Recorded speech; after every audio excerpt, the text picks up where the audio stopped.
يا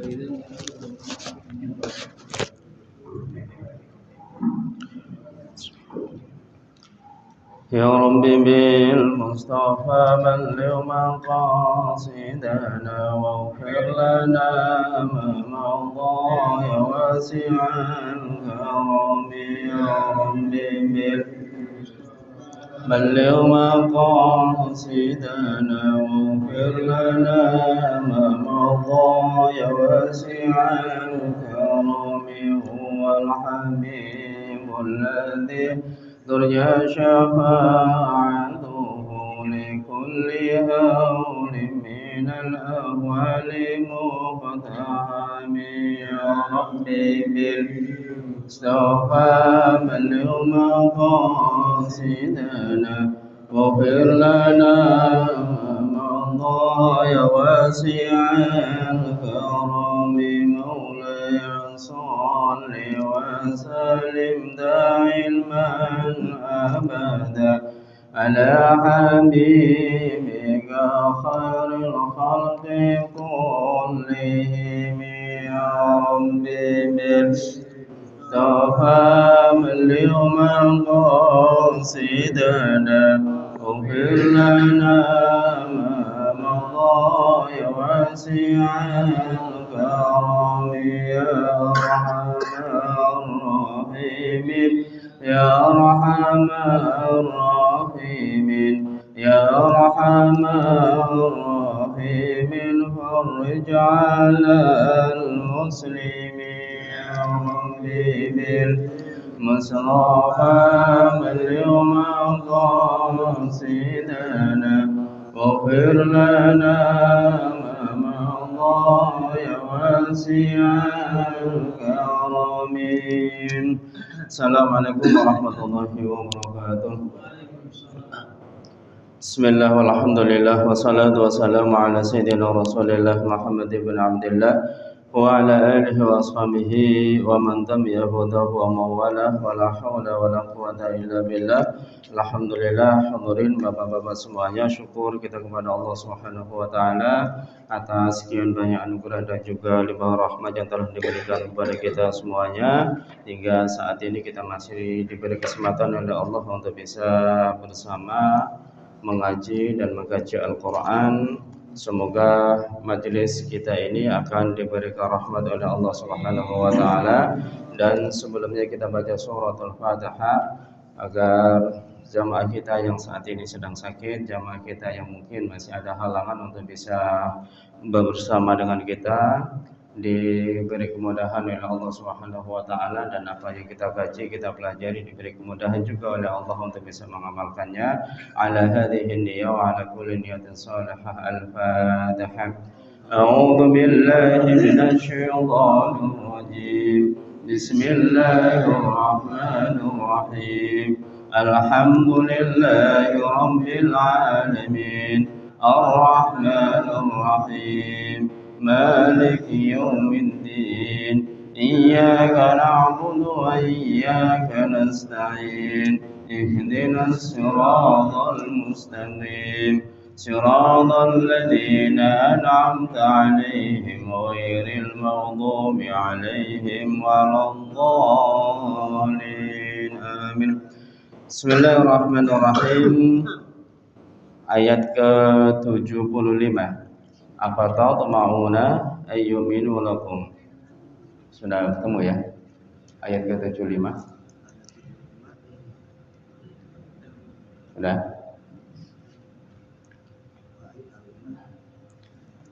Ayat 75. Afatatma'una ayyuminu lakum.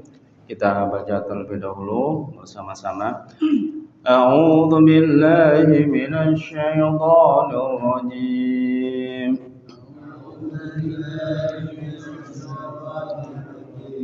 Bismillahirrahmanirrahim. Afatatma'una an yu'minu lakum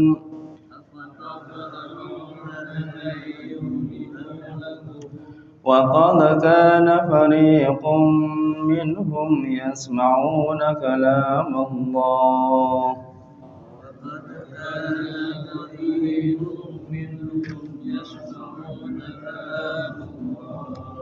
ثم يحرفونه من بعد ما قلوه وهم يعلمون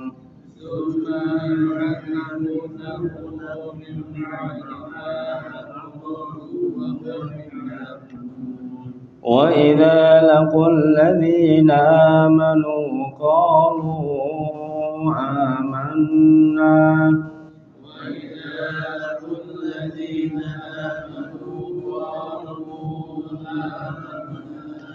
وإذا خلا بعضهم إلى بعض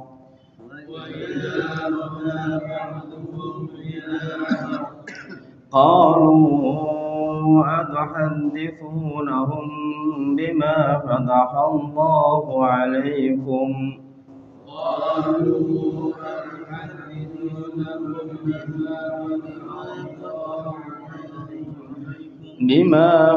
الله عليكم ليحاجوكم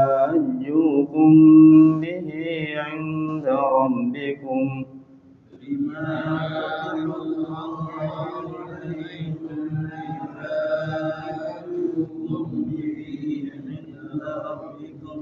أفلا تعقلون بسم الله الرحمن الرحيم أفتطمعون أن يؤمنوا لكم وقد كان فريق منهم. Setelah sebelumnya Allah telah memberikan paparan kepada kita sekian banyak karakter dan juga sifat dari kaum Yahudi yang itu bisa dijadikan sebagai pegangan, sebagai haluan kepada kita sebagai kaum muslimin. Dan juga saat itu ayat ini diturunkan dan sebagai bentuk pemberitahuan Allah kepada Rasulullah dan juga kepada para sahabat agar jangan terlalu banyak berharap kepada kaum Yahudi supaya mereka beriman dan mengikuti apa yang telah diperintahkan oleh Allah. Afatatma'una, sekarang kita terjemah. Afatatma'una, apakah, fa maka, tatma'una kalian sangat berharap. Bahasa yang sering kita dengar tamak. Tamak itu sama dengan kata tomak. Tomak itu tatma'una. Jadi sudah diserap ke dalam bahasa Indonesia tamak. Jadi tamak dengan berkeinginan kan berbeda. Kalau tamak berkeinginan yang amat sangat sekali. Kalau kaitan dengan sesuatu yang bersifat materi, tamak berarti rakus. Nah, tapi ini harapan dari Rasulullah, harapan dari para sahabat sudah diingatkan oleh Allah Subhanahu wa taala. Afatatma'una, maka apakah kalian amat sangat berharap ayyuminu, agar mereka beriman. Ayyuminu, agar yu'minu, mereka beriman. Mereka ini siapa? Kalangan Yahudi. Kemudian afatatma'una, apakah kalian, kata kalian ini mengarah kepada siapa? Mengarah kepada Rasulullah, mengarah kepada para sahabat dan juga mengarah kepada seluruh umat Islam. Jadi rangkaian katanya, apakah kalian wahai kaum muslimin, apakah kamu wahai Muhammad, apakah kalian wahai para sahabat berharap kepada mereka kaum Yahudi agar mengikuti dan beriman kepada Muhammad sallallahu alaihi wasallam. Lakum, lah, kepada kum kalian, wa dan qad, sungguh, kana telah ada, fariqun, golongan sebagian, golongan bisa sebagian bisa, minhum, min dari hum, mereka kaum Yahudi, yasma'una yang mereka mendengarkan kalamallahi firman Allah. Thumma kemudian yuharrifunahu mereka merubah kalamullah min dari ba'di setelah ma sesuatu aqaluhu yang telah mereka memahaminya.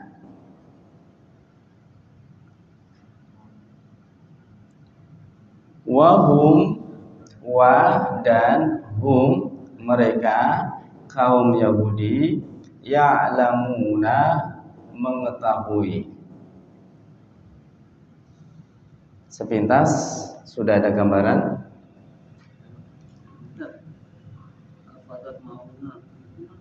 Di sini diceritakan masalah masa Nabi Musa. Masih Nabi Musa ada Nabi Musa ya.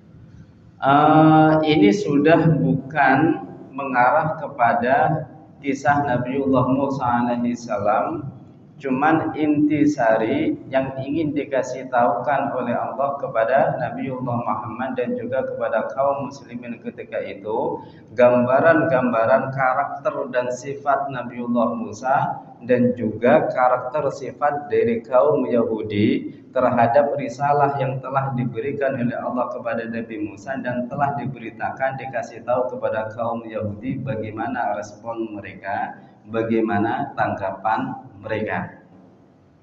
Baru setelah itu Allah bertanya, nadanya ini Allah bertanya, apakah kamu masih berharap kepada mereka agar mereka mau beriman, agar mereka mau ikut dan mengikuti apa yang telah engkau sampaikan, apa yang telah Allah firmankan kepadamu wahai Muhammad.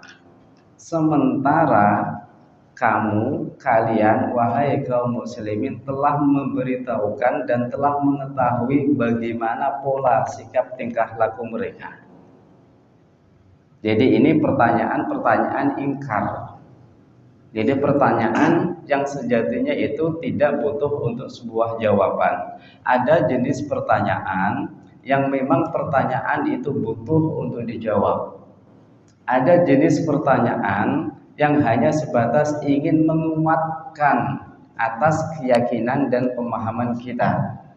Ada juga jenis pertanyaan yang tidak butuh untuk dijawab karena sejatinya pertanyaan itu hanya sebatas ingin memberitahukan bahwa itu adalah salah.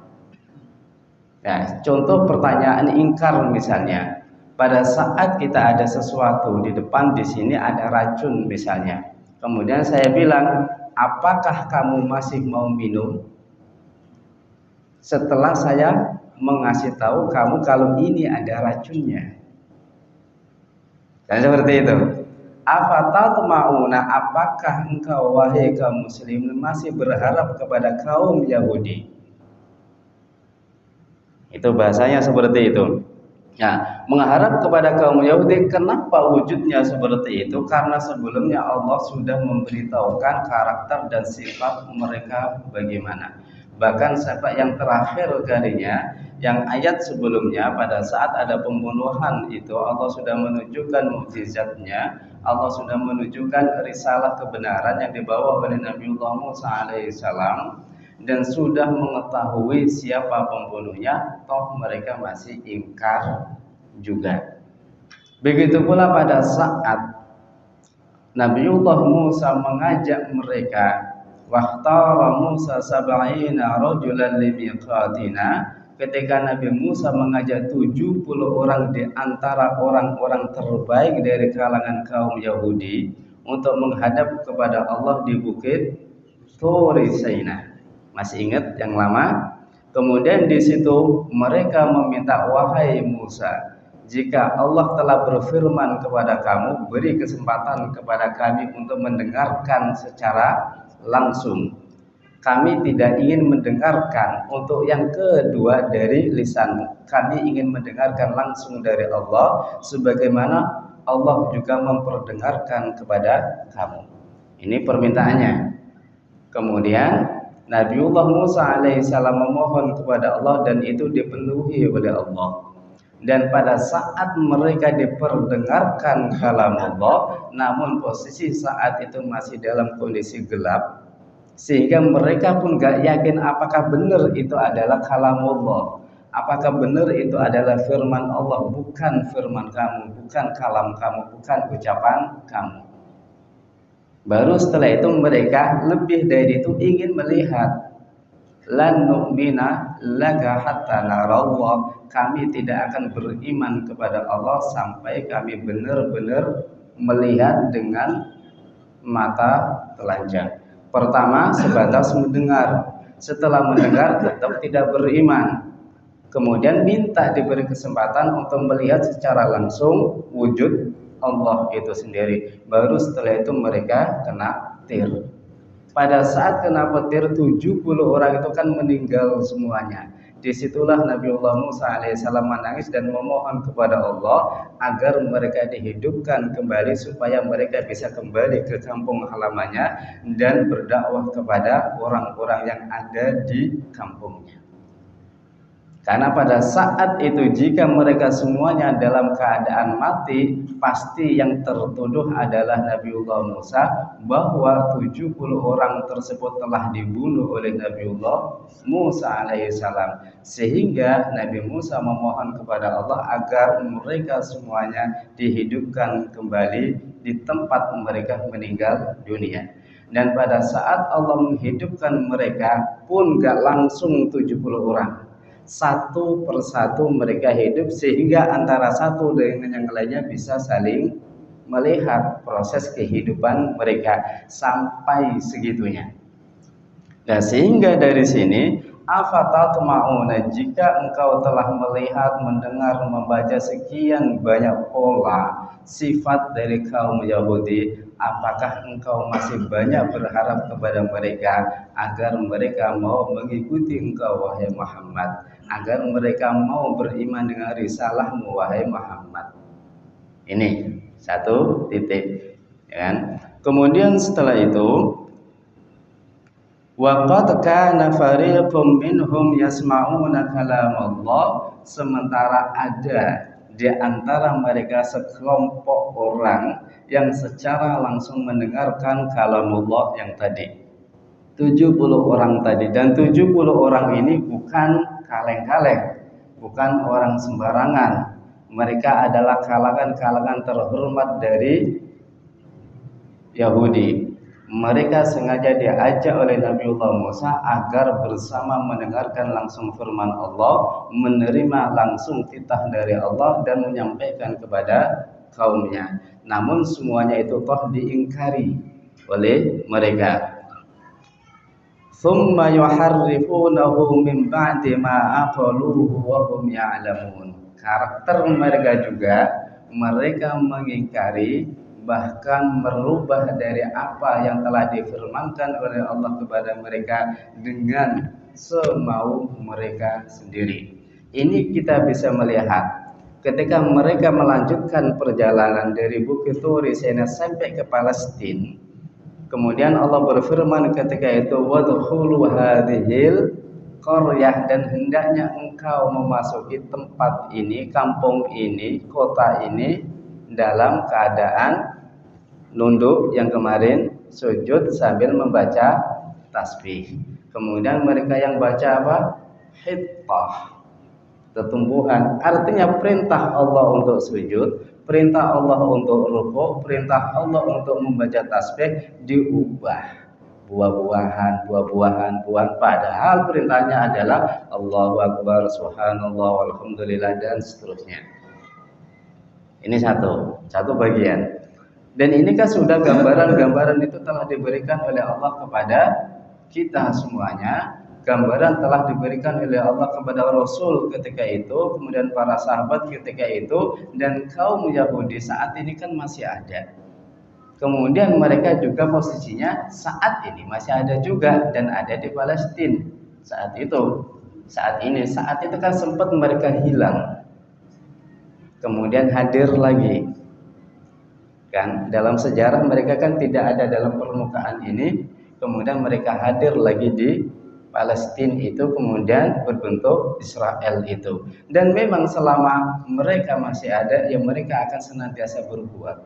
Sehingga kalau kita berharap agar ada perdamaian antara Palestina sama Israel secara utuh, sudah tidak ada lagi peperangan, udah disindir sama Allah. Apakah kalian ingin mereka berdamai? Kalau di sini, apakah engkau wahai Muhammad ingin mereka beriman atas risalah yang engkau bawa? Kan itu baru nanti disindir oleh Allah pada bagian ayat selanjutnya. Mungkin untuk gencatan senjata ada. Dan memang kita berharapan agar itu segera terlaksana karena semakin banyak korban. Dan korban yang paling menyedihkan itu kan anak-anak kita, anak-anak kecil, perempuan dan seterusnya.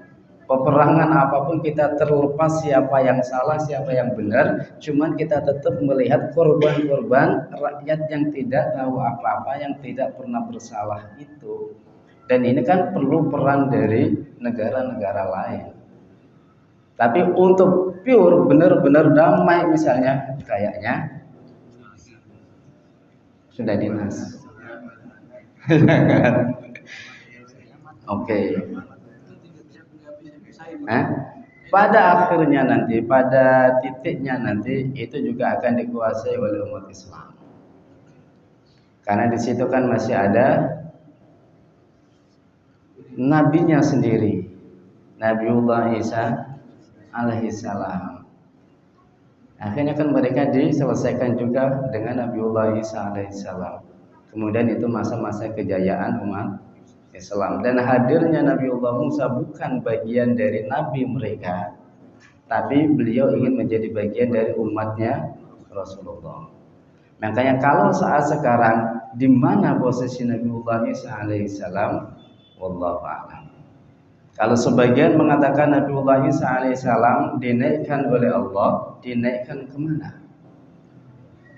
Kemudian sebagian lagi mengatakan Nabiullah Isa alaihissalam telah wafat. Tapi dalam Al-Quran sendiri gambarannya kan Allah mengangkat Nabiullah Isa alaihissalam. Bahasa mengangkat itu sendiri kan ada dua pemaknaan, diangkat oleh Allah dan diposisikan pada suatu tempat, atau memang dia sudah meninggal dunia kemudian dimasukkan oleh Allah pada tempat tertentu. Kan nggak pernah tahu, gitu.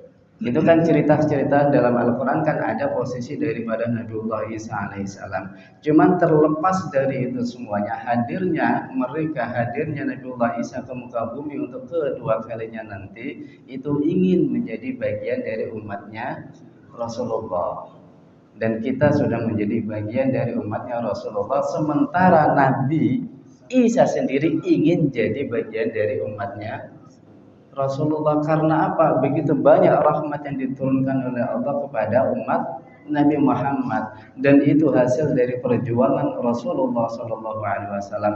Rasul tidak pernah memikirkan dirinya, tapi semuanya dilontarkan dan diberikan kepada umatnya Rasulullah. Dan satu-satunya yang tidak dimiliki oleh nabi-nabi yang lain, dan itu dipegang oleh Rasulullah dan tidak pernah dimohonkan oleh Rasulullah, asy-syafa'ah.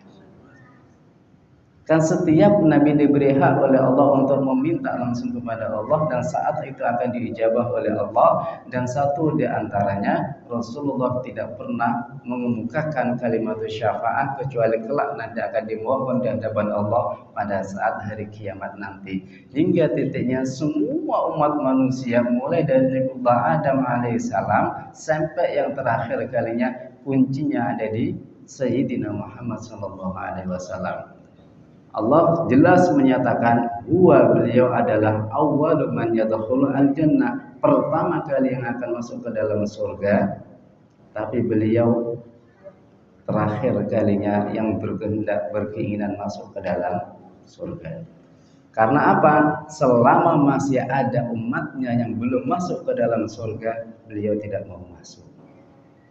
Nah, tandanya dari mana? Ada kelip-kelip, ada lampu. Nah, makanya seakan-akan Rasulullah itu ingin melihat dari sekian banyak orang-orang yang ada di neraka itu, apakah masih ada tanda-tanda itu. Bahkan sekecil apapun nur yang ada dalam diri umat Islam itu akan diambil oleh Rasulullah, hingga orang tersebut kemudian dimasukkan ke dalam satu haudhah, yang haudhah itu namanya ma'ul haya, masuk ke dalamnya baru orang itu akan bersih dan langsung diangkat oleh Rasulullah.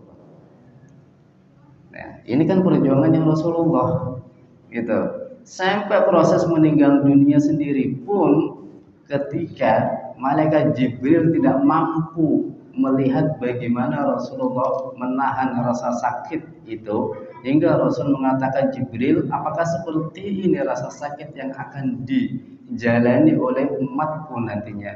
Iya wahai Rasulullah. Kalau begitu Jibril, ambil semuanya dariku. Nah, kenapa? Saya tidak yakin umatku nanti mampu dan bisa menahan sakit semacam ini. Makanya sebagian rasa sakit kita nanti pada saat sakaratul maut itu sudah selesai diambil oleh Rasulullah. Masih kurang apa? Kadang-kadang itu kan. Ini bentuk rahmatnya Rasulullah, dan Rasulullah tidak pernah mengucapkan kalimatul laknah. Melaknat itu jarang sekali, kecuali memang orang-orang yang benar-benar sudah kufur dan menentang dengan risalahnya Rasulullah. Makanya pada saat kita melihat sejarah ketika Rasulullah dilempari di Taif itu, kemudian malaikat Jibril sudah tidak tahan apa yang diminta dan apa yang ditanyakan oleh Jibril. Jibril, ini sudah apa? Rasul sudah keterlaluan banget ini orang kampung. Kalau engkau izinkan, udah tak habisin semua dia orang mereka. Bahasanya seperti itu kan. Namun Rasulullah apa? Enggak Jibril. Jangan seperti itu. Saya tetap berharap walaupun mereka saat ini menyakiti aku, walaupun mereka saat ini tidak beriman kepadaku, tapi saya tetap berharap dan berdoa kepada Allah ada di antara anak cucu mereka yang menjadi pejuang-pejuang Islam. Kalau Jibril sendiri sudah menawarkan diri kepada Rasulullah untuk membumihanuskan mereka, berarti kan sudah di batas kewajaran.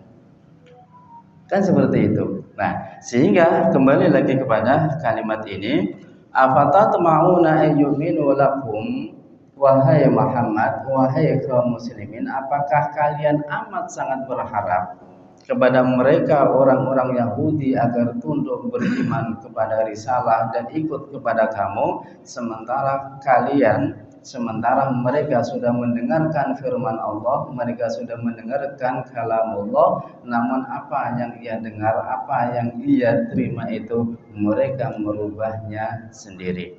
Afala wahum ya'lamun, dengan penuh kesadaran mereka. Taib, kita lanjut. Wa idza, ini dikasih tahu lagi oleh Allah sifat dari kaum Yahudi. Wa idza, wa dan idza, jika laku mereka bertemu.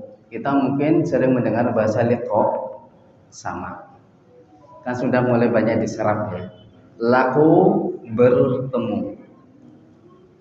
Alladzina, orang-orang amanu yang telah beriman, qalu mereka mengatakan, mereka siapa? Kaum Yahudi. Amanna, kami beriman. Ini sifatnya lagi. Pada saat mereka bertemu dengan sekelompok orang yang sudah beriman kepada Rasulullah, dengan terang-terangan ia mengatakan, amanna, aku juga bagian dari kalian, aku juga beriman kepada Muhammad. Karena apa yang kami terima dari firman Allah itu pun sudah ada uraian penjelasan tentang sosok yang bernama Muhammad, yang itu akan menjadi nabi akhir zaman. Itu bahasa-bahasa kaum Yahudi. Tapi kenyataannya wa idza khala ba'dhum, wa dan idza ketika khala mereka bertemu, ba'dhum wa idza, wa dan idza ketika khala bertemu, ba'dhum sebagian dari kaum Yahudi, ila ba'din, ila kepada ba'din sebagian yang lain, qalu mereka mengatakan. Jadi sifat pertama ketika bertemu dengan komunitas kaum mukminin, mereka mengatakan amanah, kami beriman. Tapi pada saat mereka sudah saling bertemu antar kaum Yahudi, mereka pun mengatakan hal yang berbeda dan saling mengingatkan antara satu dengan yang lainnya untuk mengingkari yang namanya Muhammad. Nah, bahasanya atuhadditsunahum, apakah tuhadditsuna kalian memberitahukan hum kepada mereka. Mereka siapa? Orang yang sudah beriman.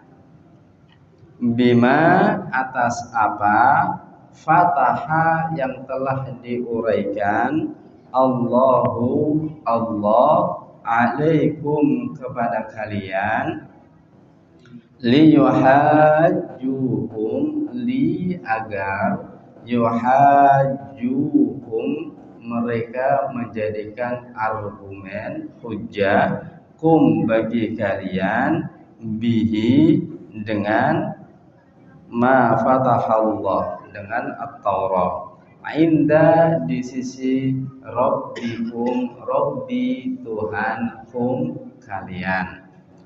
Afala apakah, fa maka, la tidak, ta'qiluna kalian berpikir, maka apakah kalian tidak berpikir. Nah, bahasanya semacam ini. Karakter mereka ketika mereka sudah bertemu dengan kaum mukminin, qalu amanna, kami beriman. Pada saat mereka sudah bertemu dengan komunitas kaum Yahudi, satu dengan yang lainnya pun saling menguatkan dan saling mengingatkan. Atuhadditsunahum bima fatahallah, apakah engkau telah menceritakan apa yang telah difirmankan oleh Allah dalam kitab Taurat tentang keberadaan daripada Muhammad itu sendiri. Jadi kayak semacam ancaman. Jangan pernah sekali-kali engkau mengungkap keberadaan Muhammad yang bernama Ahmad itu sebagaimana yang telah dijelaskan oleh Allah dalam kitab Taurat ini kepada mereka.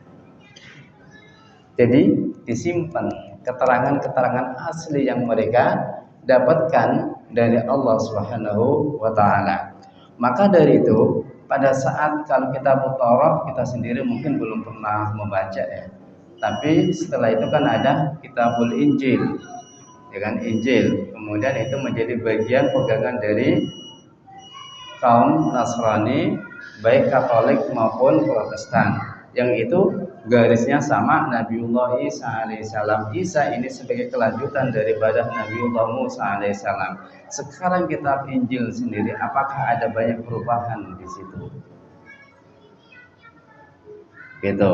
Nah, sehingga kalau kita mengatakan apakah Injil itu termasuk bagian dari kitab samawi,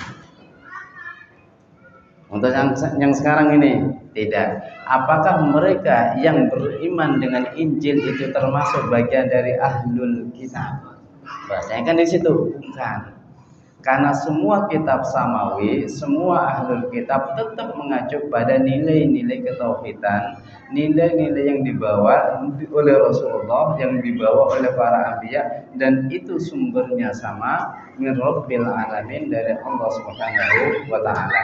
Cuman keberadaan mereka kan sering kali yuharrifunahu, mereka melakukan perubahan-perubahan sendiri. Supaya apa? Kebenaran-kebenaran yang ada dalam kitab Injil dan Taurat itu jangan sampai tersebar kepada yang lain. Kenapa mereka menyimpan itu semuanya? Lagi-lagi karena keberadaan dari Muhammad berbeda dengan apa yang mereka harapkan, agar sosok Nabi terakhir kalinya ini pun datang dan berasal dari kalangan kaum Yahudi. Tapi Allah memilih Nabiullah Muhammad alaihissalam dari kalangan Arab Quraisy karena tidak ada kecocokan antara apa yang ia harapkan dengan realita yang ada di lapangan, sehingga mereka menyimpan hal itu dan melakukan proses penggantian tahwil, yuharrifuna. Jadi memutarbalikan fakta itu sudah hal yang biasa bagi kalangan mereka. Antara yang benar sama yang buruk itu sudah gak jelas. Ma bainal haq wal batil, antara yang hak sama yang batil sudah gak jelas.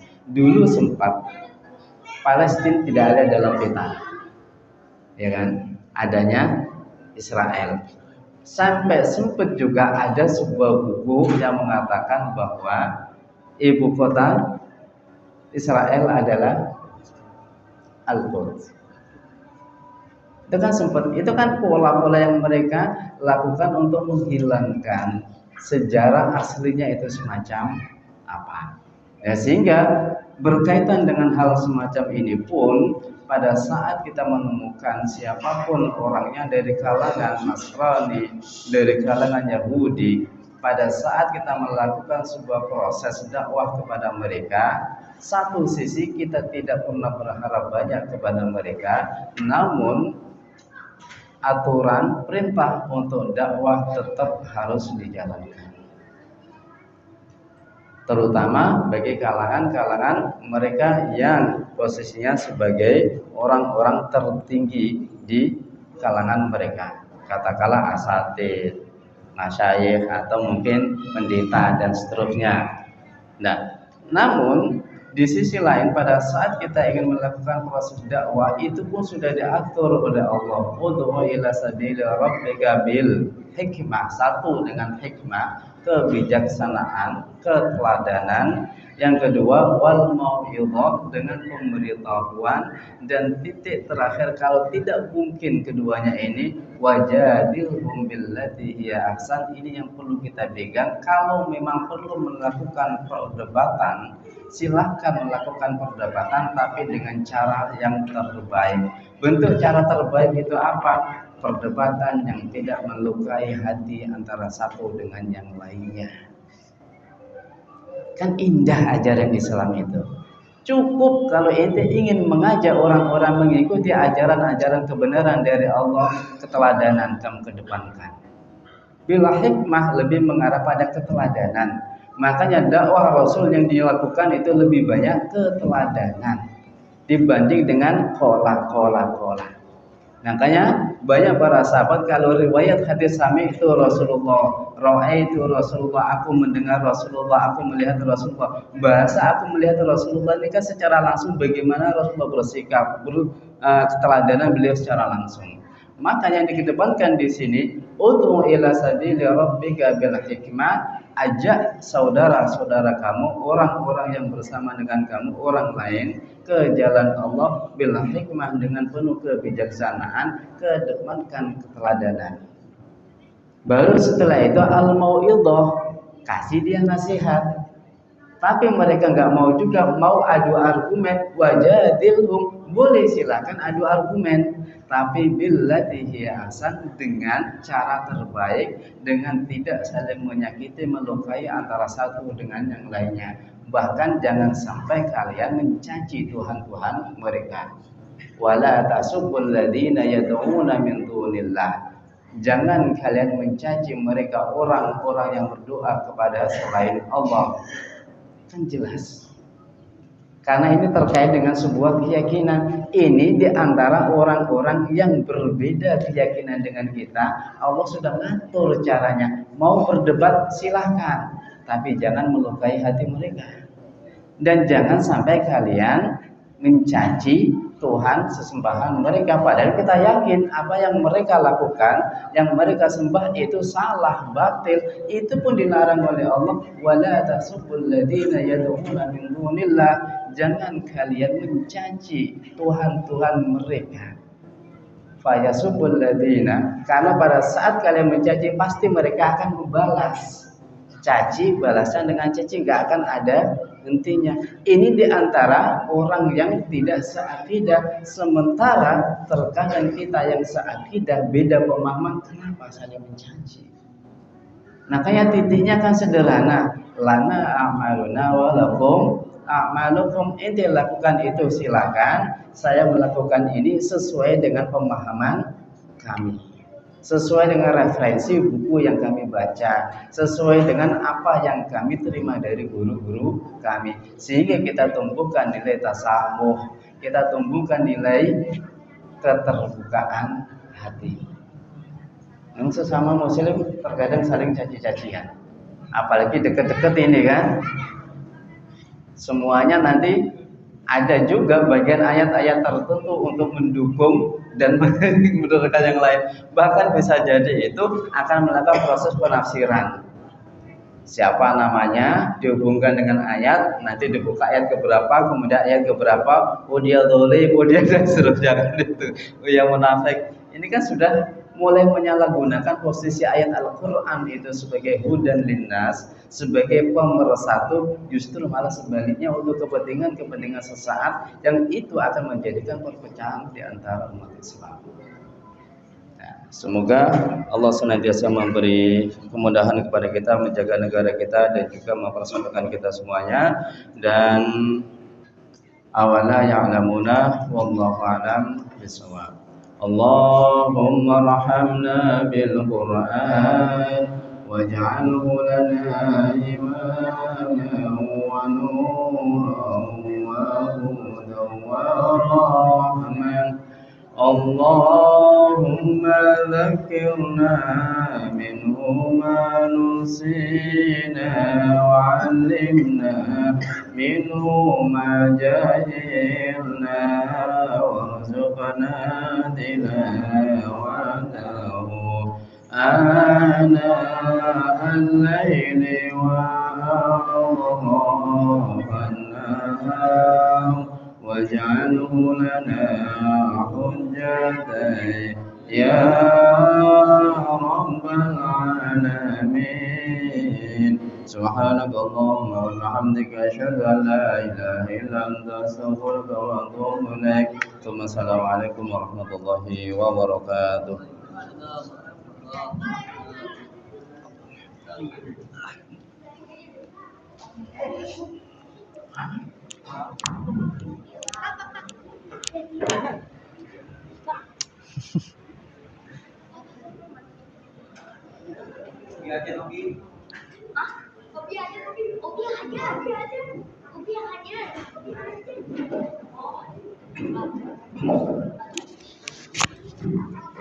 Allahu Akbar.